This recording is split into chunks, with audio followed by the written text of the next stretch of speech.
Dans le master ISSD, j'ai la chance d'enseigner la gestion et la communication de crise, qui sont deux éléments essentiels dans cette thématique de sécurité, sûreté et défense, puisque la gestion de crise, c'est le quotidien des personnes que nous formons, et en fin de compte, l'enseignement se porte donc essentiellement sur la maîtrise de la communication de crise dans le cadre de la gestion de crise. Pour les stagiaires, il est très important d'appréhender cet enseignement dans un global, puisque ce n'est qu'une entité qui se rattache à un cercle de formation pour appréhender leur future position, leur futur métier, que ce soit ingénieur en sécurité, sûreté, défense ou que ce soit officier de sécurité. Ils seront amenés à être en communication avec les dirigeants et à être porteurs de parole. Quand on est appelé par un institutionnel, quand on est appelé par un chef d'entreprise, c'est justement d'être le regard externe qui va lui dire voilà,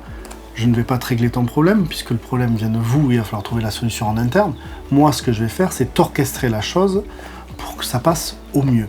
On va appréhender le chef d'entreprise, on va le former à répondre au public, que ce soit les médias, que ce soit les institutions, que ce soit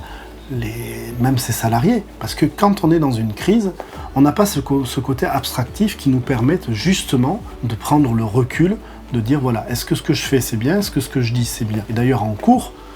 je commence par un premier exercice d'une très grande institution que je ne nommerai pas, où on étudie sur une gestion de grève le discours du président qui se veut être un discours rassembleur, et on le découpe, que ce soit dans le cadre, que ce soit dans le fond ou la forme. Et on leur montre, par cette image-là, tout ce qui n'est pas à faire, puisque c'est un cas d'école, il y a tout ce qu'il ne faut pas faire en termes de communication et gestion de crise. Plus largement, pour parler de la communication, donc non seulement de crise, mais la communication dans le secteur de la défense, il faut savoir qu'il n'existe pas uniquement la communication de crise, donc pas la communication en réaction à un événement, mais la communication de prévention, la communication interne dans une entreprise pour parler des process de sécurité. On va avoir de la communication externe à l'entreprise pour sensibiliser les gens. Donc finalement, la communication, ce n'est pas uniquement de la réaction, ça englobe quelque chose de beaucoup plus large.